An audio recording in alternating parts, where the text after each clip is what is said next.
नमस्कार। आज हम एक ऐसी कहानी में चलने वाले हैं जो बहुत खूबसूरत है और बहुत गहरी भी। ये कहानी है शिव और पार्वती की और उनके प्रेम की असली परीक्षा की। तो कहानी शुरू कहां से होती है? देवी पार्वती की सालों लंबी कठोर तपस्या से। सोचिए, उन्होंने सब कुछ छोड़ दिया था, बस एक ही धुन में लीन थी।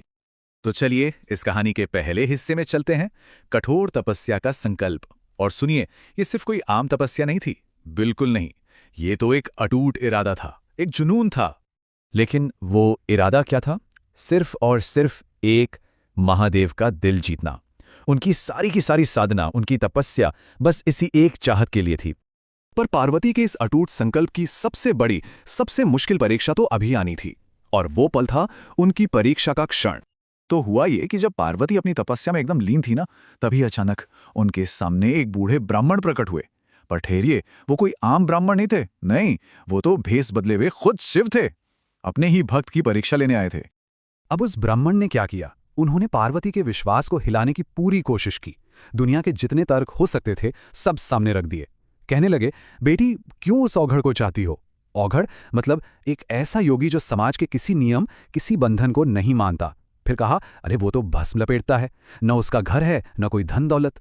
अब सोचिए, ये ऐसी बातें थीं जो किसी के भी मन को हिला सकती थीं।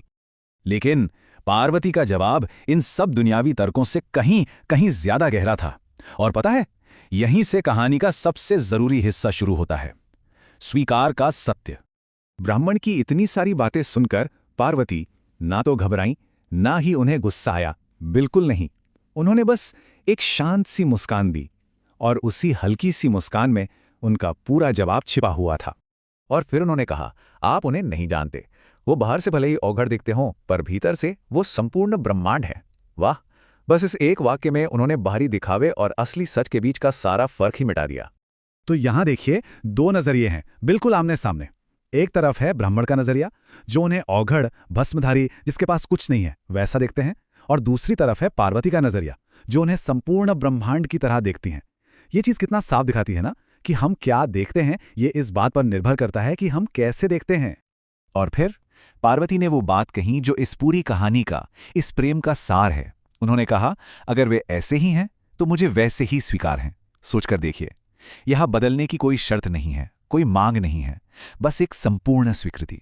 यही यही तो प्रेम का असली रूप है। पार्वती के बस इस एक जवाब ने सब कुछ बदल के रख दिया। परीक्षा पूरी हो चुकी थी, और अब हम पहुंचते हैं इस कहानी के क्लाइमैक्स पर, शिव शक्ति का मिलन। जैसे ही शिव ने ये शब्द सुने ना, उन्होंने अपना ब्राह्मण का भेष उतार दिया और अपने असली दिव्य स्वरूप में प्रकट हो गए। क्योंकि पार्वती ने शिव के बाहरी रूप को नहीं, बल्कि उनके होने के सच को पहचाना था। और तब महादेव ने प्रेम और शक्ति का सबसे बड़ा रहस्य दुनिया के सामने रखा।